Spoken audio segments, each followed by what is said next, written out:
Magandang araw mga kaibigan.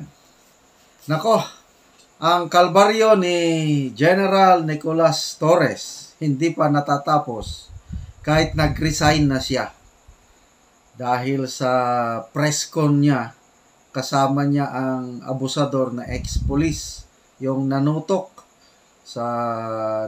ng baril sa isang kawawang biker. Okay. Wala, nag-resign na. Kala niya matatapos ng lahat. Hindi. Ipapatawag siya ng mga senador sa isang congressional hearing. Okay. Napag-alaman natin, through kay Attorney Raymond Fortun, nung in-interview siya ni Pinky Webb sa CNN, The Source, this morning. Ito pala si Senate President Miguel Zubiri and Senator Pia Cayetano nag-file na ng resolution sa Senado para magkaroon ng Senate hearing. Kasi according to these two senators, hindi pwedeng amicable settlement na lang ang mangyayari niyan. Dapat maimbestigahan at mapailan ng kaso ang mga nagkasala. So, that's a very good development. Tapos itong si Attorney Raymond Fortun, ang tumatayong advisor o abogado ng biker, may close contact itong biker at saka si Raymond Fortun. Sumulat si Attorney Fortun kay Senator J.B. Ejercito. Itong si Senator Ejercito, isang biking enthusiast. Parehas sila ni Attorney Fortun. So, kabaro nila itong biktima na biker.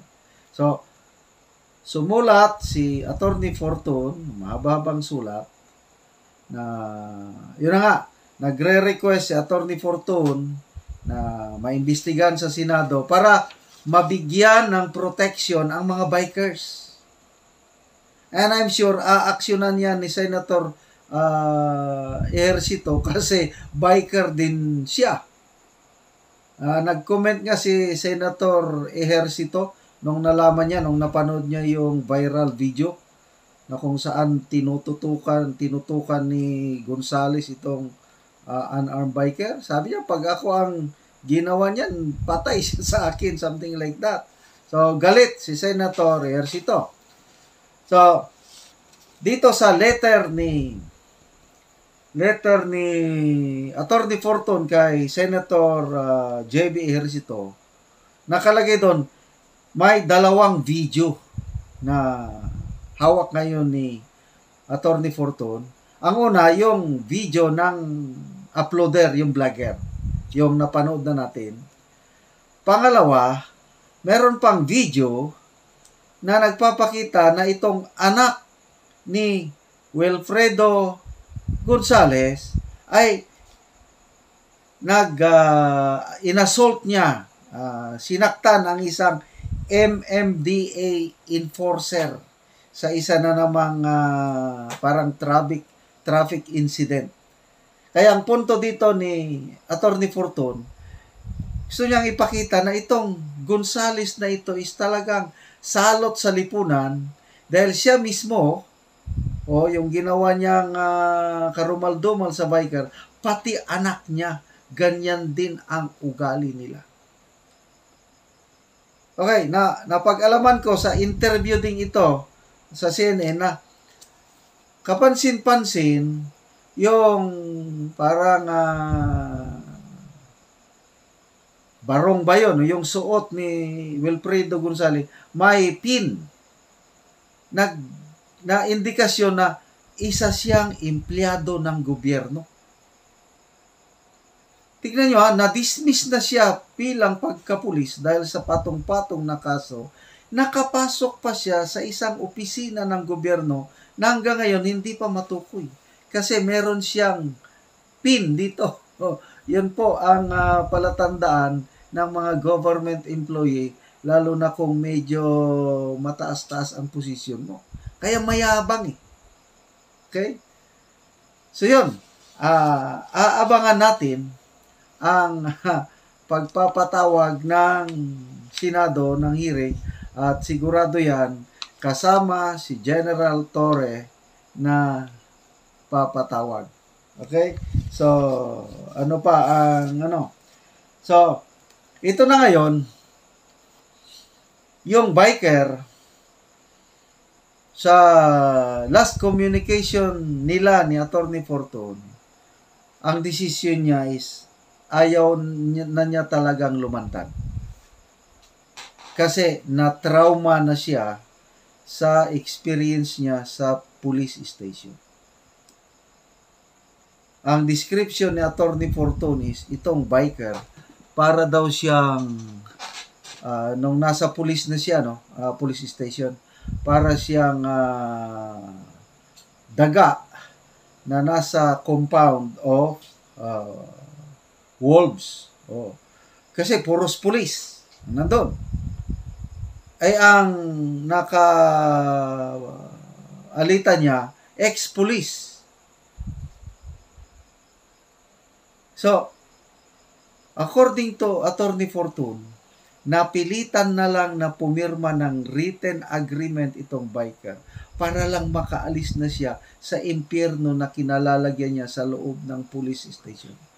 But according to Attorney Fortune, napilitan ang biker na pumirma at nagbayad ng 500 para matapos ng kalbarya. At ngayon, ayaw niya nang balikan yung ganong kalbaryo kasi talagang very traumatic ang experience niya sa loob ng police station.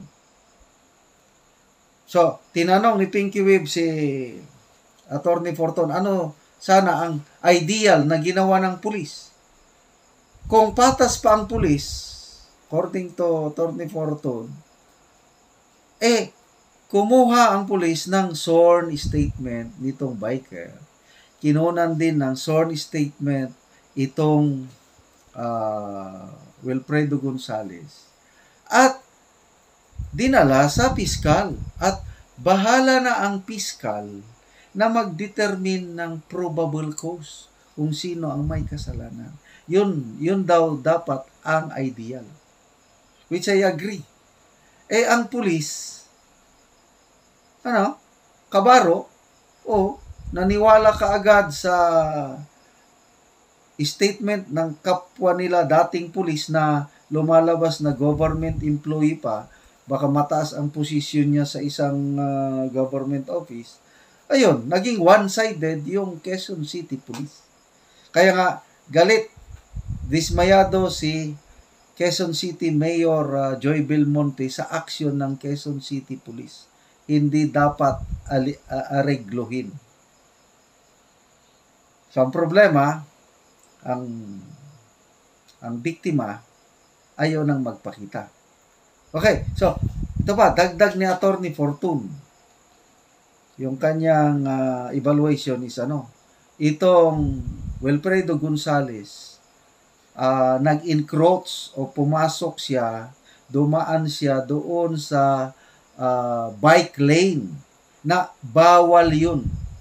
Kaya nga, yun pa ang ikinagagalit ni Mayor Belmonte dahil meron silang ordinance sa Quezon City na ang bike lane ay para sa mga nagbibisikleta lang. Hindi pwedeng gamitin ng mga may sakyanan na 4 wheels.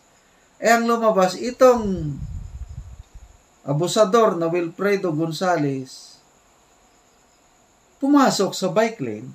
Kaya itong biker muntik na hulog sa gutter. Siguro sa galit ng biker baka nahampas niya ang sakyanan. Parang ganon ang pangyayari. Nahampas. O yun, lumabas itong Mr. Gonzales, nagkasagutan sila, mamaya, yun na, yung succeeding events, mabuti na lang, merong nakapansin. Itong vlogger, may foresight, delikado ito, baka may nangyari. So, sumunod, itong vlogger, ayun na, na-record niya na nung kuhang-kuha sa camera, pagbunot ng baril, kasa, tutok. Walang kawala itong Mr. Gonzales. So, ang nagmamalinis pa sa press conference, itong si Gonzales. At ito na yung nakakainis na itong, kitang-kita na, viral video. Kitang-kita na. I think that was, kailan ba yun? Kitang-kita na ng mga netizens kung sino ang may salarin, sino ang biktima. The following day, or nag-press con itong General Torre na parang inaabogaduhan niya, lumalabas na abogado ng abusador na ex-police. Kaya nagalit ang citizens. Nabasa ko sa comment kanina. Kita nyo sa yung pangalan ni General Torre, ganon, public servant. Nakalagay sa kanyang parang sa kanyang lamesa. Public servant, napansin ko. Public servant, tapos tumatay yung abogado ng abusador na ex-police, kaya binasya. Umani siya ng katakot-takot na batikos hanggang napilitan, nag-sorry, nag-apologize. Kaya, anong lesson sa mga police generals? Sige, press con pa more. Grabe. So, makakatulog pa ba ng mahimbing si General Torres? I don't know. Sana mapatawad niya ang sarili niya. Ang kawawa dito, ang kanyang mga anak na nadadamay sa maling desisyon. But, again, I salute his delikadesa na nag-resign. So, salamat sa mga senador na magpapatawag ng inquiry sa Senado para malaman natin ang buong pangyayari.